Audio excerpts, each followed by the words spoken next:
Hi, everyone. I'm Nancy Harris, and I'm the Managing Director of SAGE North America. I'd like to add my welcome to SWK's Virtual Empower Conference. I'm delighted to have the opportunity to kick things off here and want to thank Mark, Antonio, and the entire SWK team for inviting me to do so today. I'd be remiss if I didn't start with remarks about what a year this has been. I have to say it's been a year to remember, as I'm sure it is for all of you. I've observed resiliency, tragedy, and everything in between. It's been unbelievable to witness the challenges between the professional and the personal collisions that have happened, with parents never having fancied themselves to be teachers, taking in loved ones to care for them during the pandemic, and simultaneously sitting in front of computers 10, 12, or more hours a day to meet the demands of our always-on profession. It's been an interesting time, but also an amazing time as we've witnessed how businesses have come together for the employees, the communities that surround them throughout this entire crisis. This collective responsibility isn't always the case. Usually, everyone is moving about at a different pace, experiencing differences in their lives and their pursuits. It's kind of like when you're at the seaside and boats and ships are all going different ways, pursuing whatever they like. I mean, there are shipping lanes and rules and navigation markers, but lots of variations too. Freedom of the seas. But when a storm comes, everything changes. The risks change. The pace of change itself goes up and comes down, forcing bigger decisions faster and faster just to stay ahead of the storm and survive. And forces converge to drive everyone the same direction, maybe to a safe harbor, or maybe just whatever direction to stay ahead of the storm. The storm won't last forever, we know that, and we draw on our resiliency, and we know that for a while, however, it will control everything. That's exactly what we've been through, and it's not just COVID. The last year has seen an incredible alignment of three factors: COVID's effect on our businesses, the cloud, and artificial intelligence, machine learning. And like many other inflection points before, it's not just the individual factors, but how they impact and reinforce each other that really matters. Together, they have driven digital transformation at an incredible speed that can either blow us over with how fast it's coming, or drive incredible opportunity for us and our companies. Let's take a little time today to examine each of those factors and how we think the right approach can make a huge difference. But first, let's define what we mean by digital transformation. Like lots of big concepts that people are trying to get their heads around, digital transformation can feel a little squishy. More of a buzzword applied a little too freely, perhaps, but here's how let's look at it. Digital transformation is the integration of digital technology into all areas of a business, fundamentally changing how that business operates and delivers value to its customers. We kind of skip right over the word digital, but it actually means signals, or more to our point, data, expressed in a series of ones and zeros. Digital is all about data, and data is not just everywhere, but being collected like never before. In 2010, the amount of data created, captured, and copied was 2 zettabytes. This year, it will be about 74. And by 2024, it could double that to 149 zettabytes. Now, you don't have to know what a zettabyte is to know that's massive growth. As this data is captured, cleaned, and analyzed, it yields information companies can use to create insights into their business. Valuable insights that drive huge decisions for that business. This alone is driving industries to huge leaps of digital transformation. And while we all have to care about this, it's important because we need to capitalize on this opportunity. And digital information will be huge. IDC thinks 65% of global GDP will be digitized by 2022. And by 2023, 75% of organizations will have comprehensive digital transformation. Implementation roadmaps will be important, up from 27% in 2020. Companies see the potential of digital transformation and they are investing in it now. And with good reason. A crisis as broad as COVID kind of acts like a reset button for businesses, stopping or slowing most everyone down for a little while. But this, remember, presents an opportunity. And research indicates it's best to invest in things like digital transformation actually before a crisis ends. Think about that. It sounds a little counterintuitive, but a Harvard business study said looking at 3 recessions found that companies that did so, meaning they invested before a crisis was over, were 75% more likely to pass their competition as the crisis ended. Similarly, Bain & Company saw that investing like this before a crisis ends in whatever technology trend it might be at the time, and in this case they were looking at 2008 and the recession, it led to 4 times profits and 3 times enterprise value. It's an opportunity we don't want to miss. So let's talk about each of these 3 factors driving digital transformation: COVID, the cloud, and AI. First, let's talk about COVID. I don't know about you, but for me, one of the toughest aspects of the pandemic has been isolation.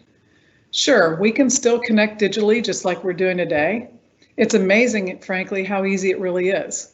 But it's harder to get a sense of how people really feel, and harder to get around a desk or get around in a conference room and get to everyone and see what's coming for the rest of the year.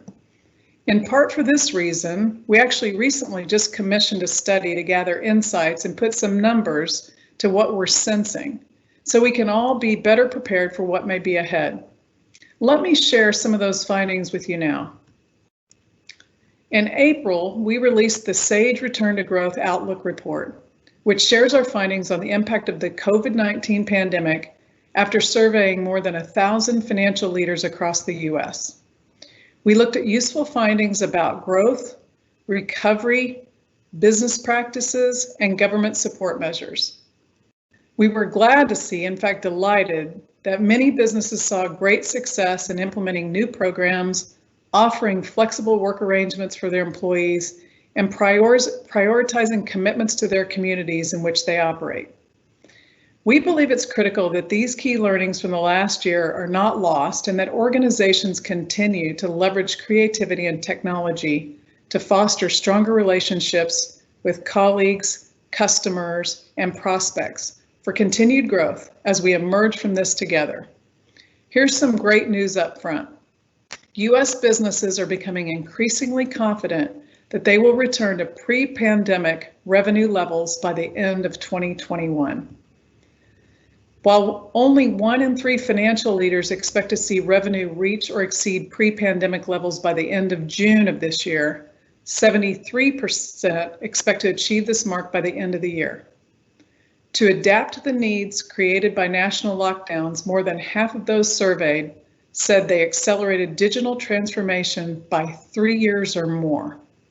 That's right, they accelerated digital transformation by 3 years or more.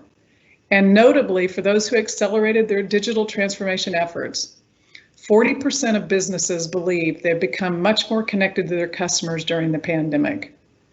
When looking at what technology proved to be the most valuable over the last year, more than 1/4, so 27% of businesses said cloud accounting software was a saving grace solution, providing finance teams with complete visibility, remote access to real-time data, improved efficiencies, better decision-making, and seamless cash flow management.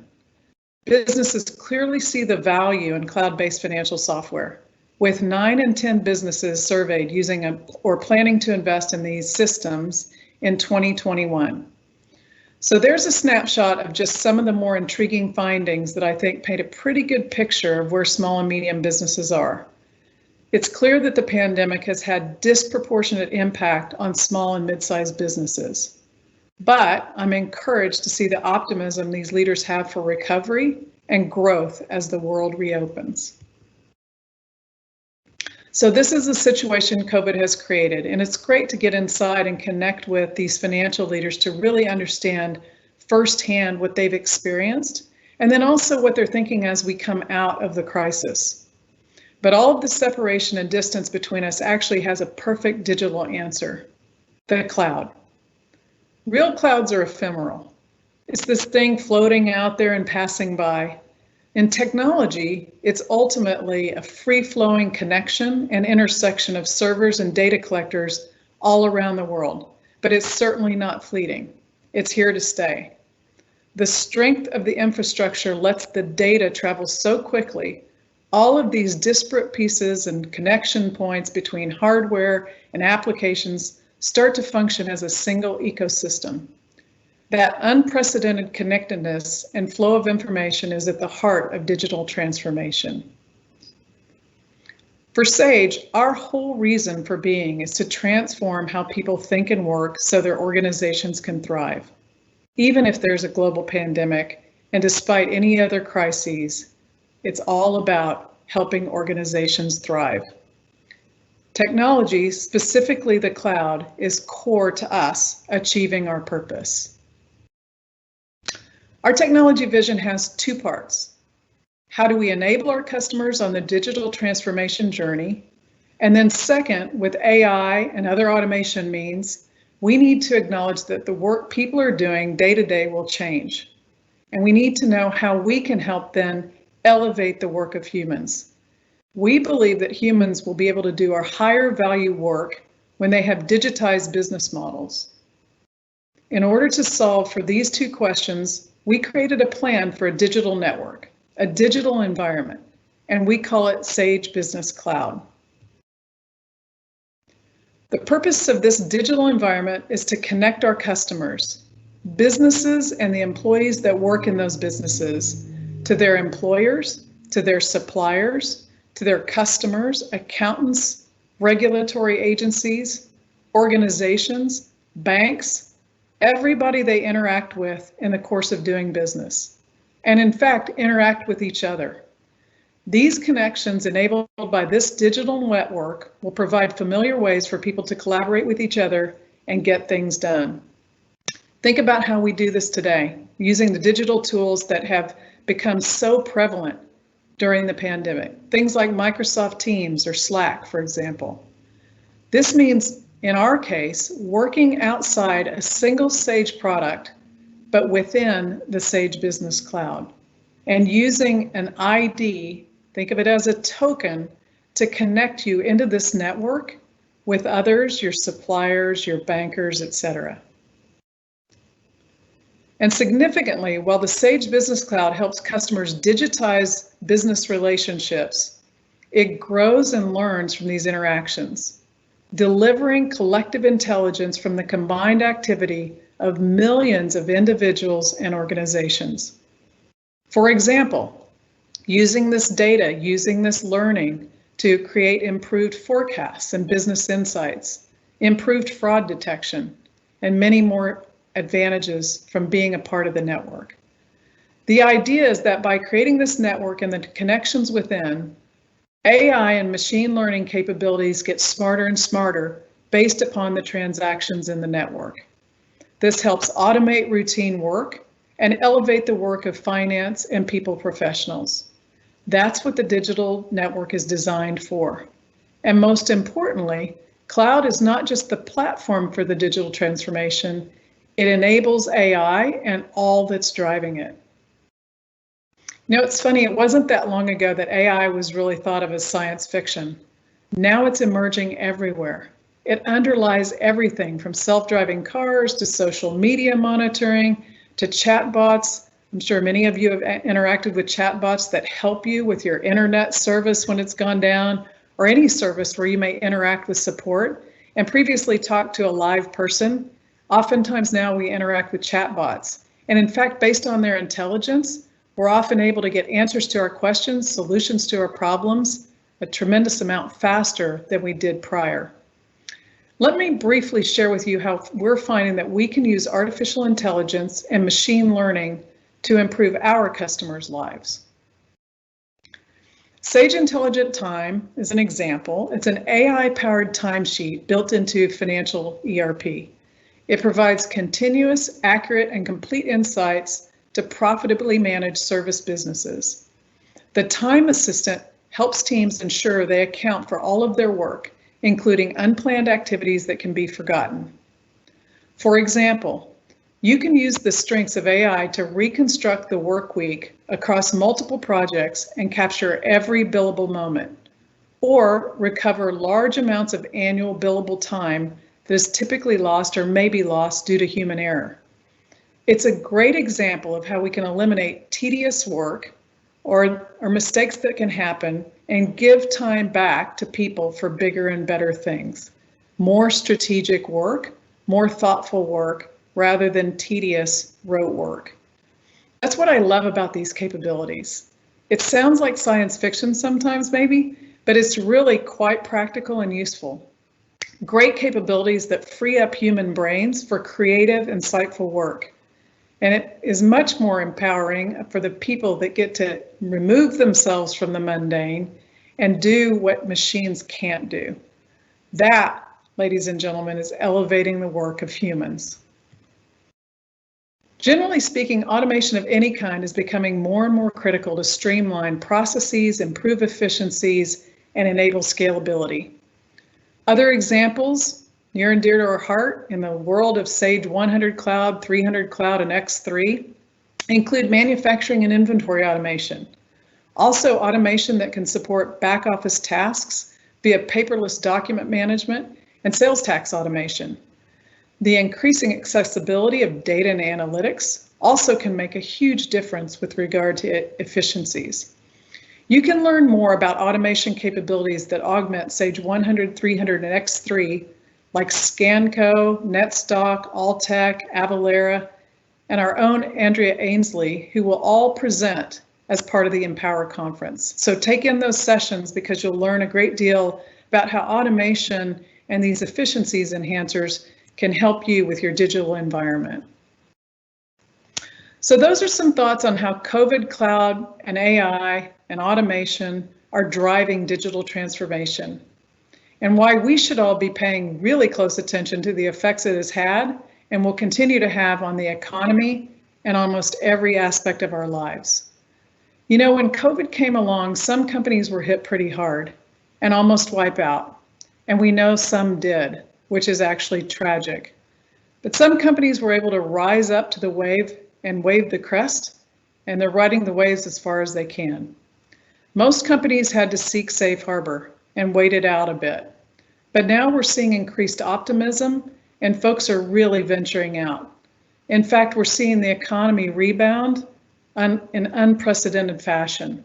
People are getting their swagger back, their confidence back, and we all need to be venturing out and seizing the day. Remember those research studies that said, before the crisis ends, now is the time to invest.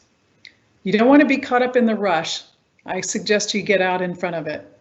We believe that to remain competitive, companies have to embrace digital transformation and start reaping the benefits faster, better integrated, and with collaborative solutions.